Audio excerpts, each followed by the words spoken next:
ബഹുമാനപ്പെട്ട സ്പീക്കർ, ഈ ധനാഭ്യർത്ഥനകളെ ഞാനും പിന്തുണയ്ക്കുകയാണ്. ബഹുമാനപ്പെട്ട ചേലക്കര അംഗം പറഞ്ഞു നിർത്തിയതുപോലെ ഈ ഗവൺമെൻറ് പ്രതിസന്ധികളെ അതിജീവിച്ച് മുന്നോട്ട് പോകുന്നൊരു ഗവൺമെൻറ്റാണ് സാർ. 15ാം ധനകാര്യ കമ്മീഷനിൽ ഏറ്റവും കുറവ് വിഹിതം ലഭിച്ച സംസ്ഥാനങ്ങളിൽ ഒന്ന് നമ്മളാണ് സാർ. ഏതാണ്ട് 80,000 കോടി രൂപയുടെ വെട്ടിക്കുറവ് വന്നിട്ട് പോലും സംസ്ഥാനത്തിൻ്റെ പിരിവ് അല്ലെങ്കിൽ തനത് വരുമാനം വർദ്ധിപ്പിച്ചുകൊണ്ട് നമ്മുടെ നാട് പിടിച്ചു നിന്ന് മുന്നോട്ട് പോവുകയാണ് സാർ.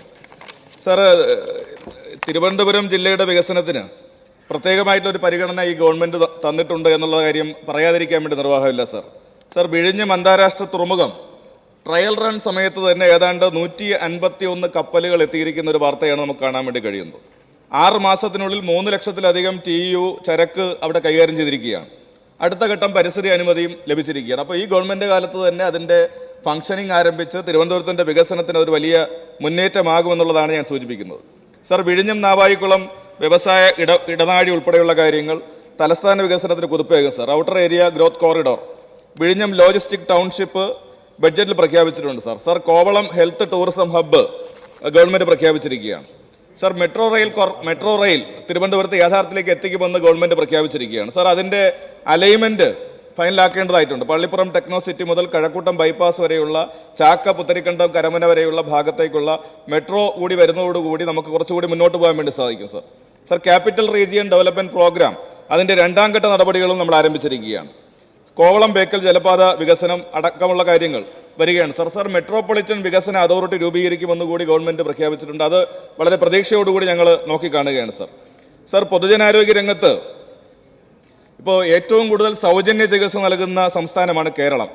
2024 ഏതാണ്ട് 6.5 ലക്ഷം ആളുകൾക്ക് സൗജന്യ ചികിത്സ നമുക്ക് നൽകാൻ വേണ്ടി കഴിഞ്ഞിട്ടുണ്ട്. പ്രതിവർഷം 1600 കോടി രൂപ ഇതിനുവേണ്ടി ഗവൺമെന്റ് ചെലവഴിക്കുകയാണ് സാർ. ഇതിൽ കേന്ദ്ര വിഹിതം എത്രയാണ്? 150 കോടി രൂപ, ഏതാണ്ട് 10% മാത്രമാണ് കേന്ദ്രം നൽകുന്നത് സാർ. പൊതുജനാരോഗ്യ രംഗത്ത് പകർച്ചവ്യാധികൾ, പകർച്ചേതര രോഗങ്ങൾ, മാനസിക രോഗങ്ങൾ, അപകടം മൂലമുണ്ടാകുന്ന മരണങ്ങൾ ഇവ കുറയ്ക്കാൻ മിഷൻ മോഡലാണ് ഗവൺമെന്റ് കാര്യങ്ങൾ ചെയ്തുകൊണ്ടിരിക്കുന്നത് sir. Centre for disease control Kerala ആരംഭിക്കുന്നതിന് ഗവൺമെന്റ് നടപടി സ്വീകരിച്ചത് വളരെ അഭിനന്ദനാർഹമായിട്ടുള്ള കാര്യമാണ് സാർ. ആർദ്രം മിഷൻ 2ന്റെ ഭാഗമായി വാർഷിക ആരോഗ്യ പരിശോധന ആരംഭിച്ചിട്ടുണ്ട് സാർ. ഈ ആശമാരാണല്ലോ ഇതിന്റെ കാര്യങ്ങൾ ചെയ്യുന്നത് സാർ. അവർക്ക് വേണ്ടിയിട്ട് അവരുടെ കുടിശ്ശിക അടക്കം നൽകുന്നതിന് 52.85 കോടി രൂപ ഗവൺമെന്റ് ഇപ്പോൾ അനുവദിച്ച് അവരുടെ കുടിശ്ശിക അടക്കം നൽകിയിരിക്കുകയാണ് സാർ. അവരുടെ ഓണറേറിയം വർദ്ധിപ്പിക്കണമെന്നുള്ള കാര്യത്തിൽ ഗവൺമെന്റ് തർക്കമില്ല സാർ.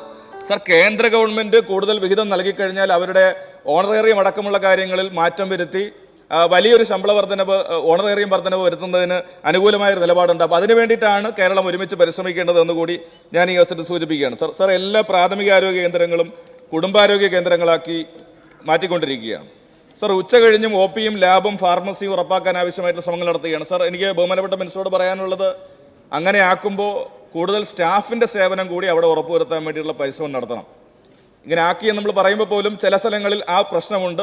തദ്ദേശ സ്വയംഭരണ സ്ഥാപനങ്ങളുമായി ആലോചിച്ചുകൊണ്ട് ഡോക്ടർമാരുടെയും മറ്റ് സ്റ്റാഫിൻ്റെ സേവനം ഉറപ്പുവരുത്തുന്നതിന് ആവശ്യമായിട്ടുള്ള കാര്യങ്ങൾ ചെയ്യേണ്ടതായിട്ടുണ്ട് സാർ. സ്കൂൾ ആരോഗ്യ പദ്ധതി കാര്യക്ഷമം, ഇപ്പോഴത്തെ ലഹരിയുടെയും അക്രമവാസനകളുടെയും പശ്ചാത്തലത്തിൽ ഈ സ്കൂൾ ആരോഗ്യ പദ്ധതി വിപുലപ്പെടുത്തിക്കൊണ്ട് ഇത്തരമൊരു വലിയ പരിപാടിയിലേക്ക് നമുക്ക് കടക്കേണ്ടതായിട്ടുണ്ട് എന്ന് കൂടി സൂചിപ്പിക്കുകയാണ് സാർ.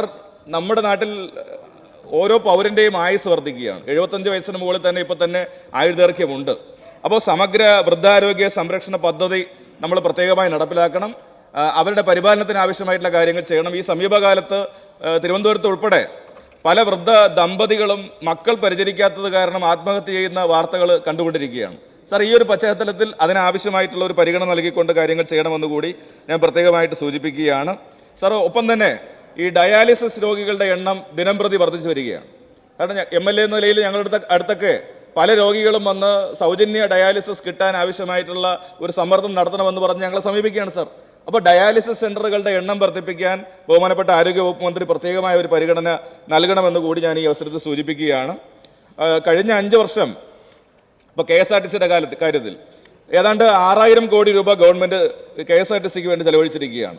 ഈ സർക്കാരിന്റെ കാലം കൂടി ചേർത്താൽ ഏതാണ്ട് 10,675 കോടി രൂപ ഗവൺമെന്റ് അനുവദിച്ചിട്ടുണ്ട്. ബഹുമാനപ്പെട്ട മിനിസ്റ്റർ പുതുമയാർന്ന നിരവധി പദ്ധതികൾ KSRTCയുമായി ബന്ധപ്പെട്ട് കൊണ്ടുവരുന്നത് വളരെ സ്വാഗതാർഹമായ കാര്യമാണ്. അതിന് അദ്ദേഹത്തെ ഞാൻ പ്രത്യേകമായിട്ട് അഭിനന്ദിക്കുകയാണ് സാർ. റോഡ് ഗതാഗതത്തിന്റെ കാര്യത്തിൽ ഏതാണ്ട് 174 ലക്ഷം വാഹനങ്ങളാണ് കേരളത്തിൽ രജിസ്റ്റർ ചെയ്തിരിക്കുന്നത് സാർ. ഇതിന്റെ ഭാഗമായി പുതിയ പരിഷ്കാരങ്ങളിലേക്ക് 15 വർഷം പിന്നിടുന്ന വാഹനങ്ങൾ മാറ്റേണ്ട ഒരു സ്ഥിതിയൊക്കെ വരുമ്പോൾ ഉണ്ടാകുന്ന പ്രതിസന്ധിയെ നേരിടാൻ ആവശ്യമായിട്ടുള്ള കാര്യങ്ങൾ ഇപ്പോഴേ ചെയ്യണമെന്ന് കൂടി ഞാൻ ഈ അവസരത്തിൽ സൂചിപ്പിക്കുകയാണ്.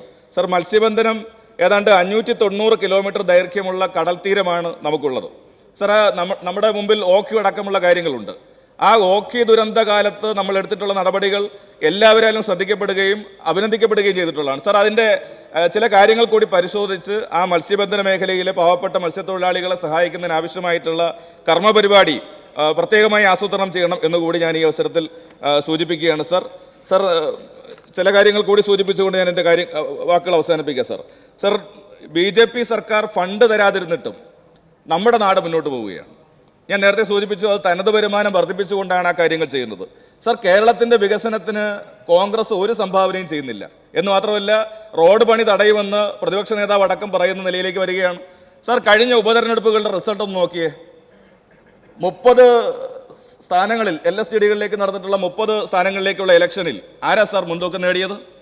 ആ 17 സീറ്റുകളിൽ LDF അഭിമാനകരമായിട്ടുള്ള വിജയം ഈ കേരളത്തിൽ നേടിയത് ഈ ഗവൺമെന്റ് നടപ്പാക്കിക്കൊണ്ടിരിക്കുന്ന വികസന നടപടികൾക്കുള്ള പിന്തുണയല്ലേ സർ? ഇവിടെ പ്രതിപക്ഷ നേതാവും കോൺഗ്രസിന്റെ നേതാക്കന്മാരും പറയുന്ന കാര്യങ്ങളാണോ ജനങ്ങൾ വിശ്വസിക്കുന്നത്? കേന്ദ്ര ഗവൺമെന്റിനെതിരെ ഒരു അക്ഷരം പോലും ഉരിയാടാതെ ഏതെങ്കിലും നിലയിൽ കേരളത്തിന് ഫണ്ട് കുറയണമെങ്കിൽ കുറയട്ടെ എന്നുള്ളൊരു സമീപനമല്ലേ സർ കോൺഗ്രസ് എടുക്കുന്നത്? മകൻ ചത്താലും കുഴപ്പമില്ല, മരുമകളുടെ കണ്ണീര് കണ്ടാൽ മതി എന്നൊരു മനോഭാവത്തിലേക്ക് കോൺഗ്രസിന്റെ നേതാക്കന്മാർ മാറുകയല്ലേ സർ? സർ, ഇത് ജനങ്ങൾ വിലയിരുത്തുന്നുണ്ട് എന്ന് കൂടി നമ്മൾ കാണേണ്ടതായിട്ടുണ്ട്. സർ, തിരുവനന്തപുരം നഗരസഭയിൽ ശ്രീവരാഹം വാർഡിലേക്കുള്ള ബൈ ഇലക്ഷൻ നടന്നു. സർ, അവിടെ നമ്മൾ നോക്കുമ്പോൾ കാണുന്നത് എന്താ? കോൺഗ്രസിന്റെ സ്റ്റേറ്റ് നേതാക്കന്മാരെല്ലാം പടിപടിയായിട്ട് വന്നിറങ്ങുക. കഴിഞ്ഞ തവണ 400 വോട്ട് നേടി 3-ാം സ്ഥാനത്തായിരുന്നു. അപ്പോൾ സ്റ്റേറ്റ് നേതാക്കന്മാരും പ്രതിപക്ഷ നേതാവും മറ്റ് ഉയർന്ന കോൺഗ്രസ് നേതാക്കന്മാരും ഒക്കെ വരുമ്പോൾ സ്വാഭാവികമായിട്ട് വോട്ട് കൂടേണ്ടതായിരുന്നു. പക്ഷേ അവരുടെ വോട്ട് പകുതിയിൽ താഴെയായി താന്നു. എന്താണ് കാണിക്കുന്നത്? അപ്പോൾ ഇത് കോൺഗ്രസിന്റെ സ്ഥിതി എങ്ങനെയാണ് പോകുന്നത് എന്നതിന്റെ ഉദാഹരണം കൂടിയാണിത്. സർ, ഇപ്പൊ കനകോല് വന്നിട്ട് കോൺഗ്രസിന്റെ പ്രമുഖ നേതാക്കന്മാരെ എല്ലാം കോർപ്പറേഷനിൽ മത്സരിപ്പിക്കാൻ വേണ്ടി തീരുമാനിച്ചിരിക്കുകയാണ്.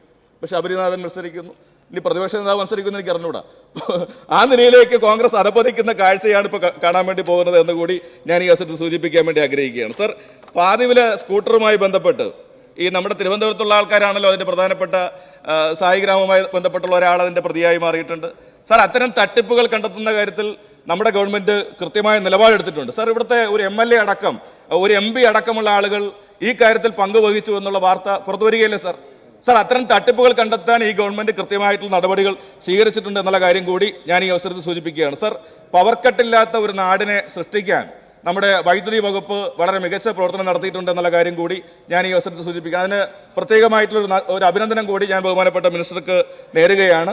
ഞാൻ നേരത്തെ സൂചിപ്പിച്ചതുപോലെ ഇത്തരം വിവിധ പദ്ധതികളിലൂടെ ഗവൺമെന്റ് മുന്നോട്ട് നയിക്കുന്ന മന്ത്രിമാരെ പ്രത്യേകമായിട്ട് അഭിനന്ദനം രേഖപ്പെടുത്തിക്കൊണ്ട് ഈ ധനാഭ്യർത്ഥനകളെ പിന്തുണച്ചുകൊണ്ട് എന്റെ വാക്കുകൾ ചുരുക്കുന്നു. അഭിവാദനം.